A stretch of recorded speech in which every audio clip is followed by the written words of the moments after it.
गरिबाला संधी आली, गरिबाची लाट आली. ते गोरगरिबाचे लीडर आहेत, त्यांनी समजून घ्यावं एवढंच मी त्यांना सांगतो. कारण आम्ही त्यांना विरोध केलेला नाही, कधी करणार नाहीत. मराठा समाजात त्यांचा मानणारा वर्ग आहे.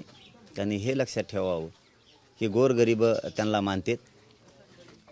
मराठा हा ओबीसी आरक्षणात पहिल्यापासून आणि मराठ्यांना ओबीसी आरक्षणात जाण्यापासून कोणीच रोखू शकत नाही. ओबीसीतून मी आरक्षण घेणार आहे आणि मराठ्यांना मिळवून देणार आहे. फक्त त्यांनी गरिबाच्या बाजूने उभा राहावं ही प्रत्येकाला अपेक्षा. वंचित आणि गरिबांच्या बाजूने त्यांनी उभा राहावं. दादा, नारायण राणे यांनी असं म्हटले की मी मराठवाड्यात जाणार आहे, बघू जरांगे काय करतो ते.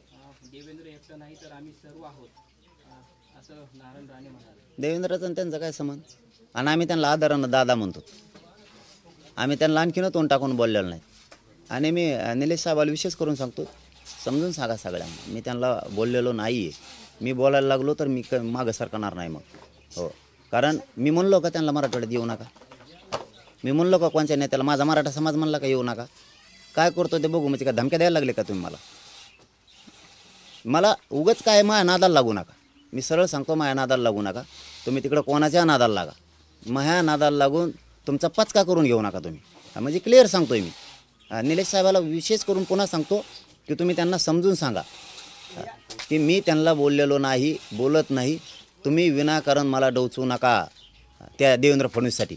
देवेंद्र फडणवीसने हे ठरवलं का आता दादा अंगावर घालायचं आमच्या मराठ्याच्या नादी लागणं एवढं सोपं आहे का? मराठ्याच्या नादी लागणं एवढं सोपं आहे का? आणि तुम्ही मला आव्हान द्यायला लागले. मी मराठवाड्यात जातो, काय करतो ते बघतो. मी म्हणलो की तुम्ही येऊ नका, मग बघतो तुमच्याकडे आल्यावर. मी जर धमकी दिली ना, कुठंच नाही फिरता येणार, कुठंच. मराठवाड्याचं तर सोडूनच द्या, कुठंच. इतकं खालच्या दर्जाचे विचार मी नाही करत. दादा मोठे नेते आहेत, त्यांनी किती तोलून मापून बोलायला पाहिजे, किती तोलून मापून शब्द काढले पाहिजेत.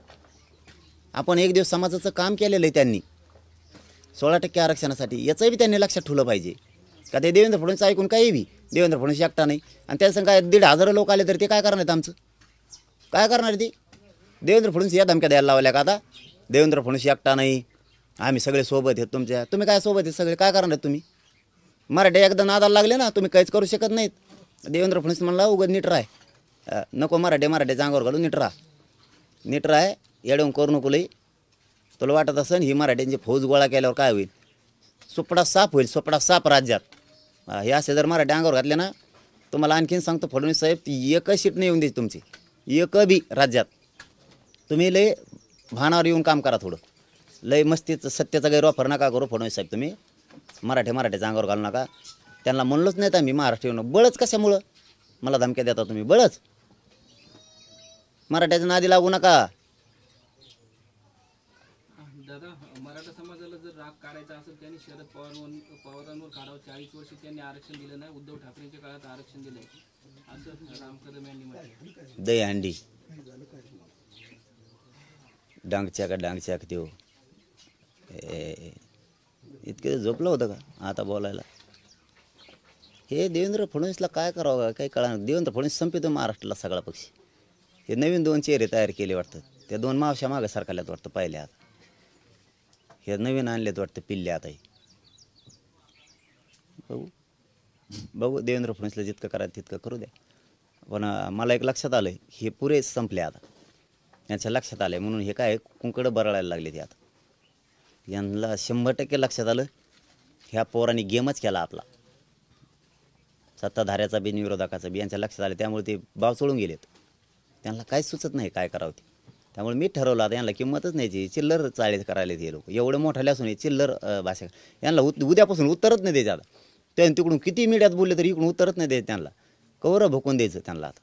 ते काय बधीर झाले, ते सून पडले तसे नसतं का. ताक प्याल्यावर कसं होतं माणूस दुपारा, नांगर आणल्यावर ताकं पितात बघा, तसेच झोपत येत. मग त्यांना ऊन उतरलेलं माहीत होत नाही, लिंबाखाली झोपून जात तसं झालं. त्यांना मिळत लागा. त्यांना 100% वाटायला आता आपण सत्तेच्या बाहेर गेलो, मराठ्याने कार्यक्रमच केला आपला. आणि तुम्ही असं वागलात ना फडणवीस साहेब, एखादा अर्धा यायचं ते बी येणार नाहीत मग.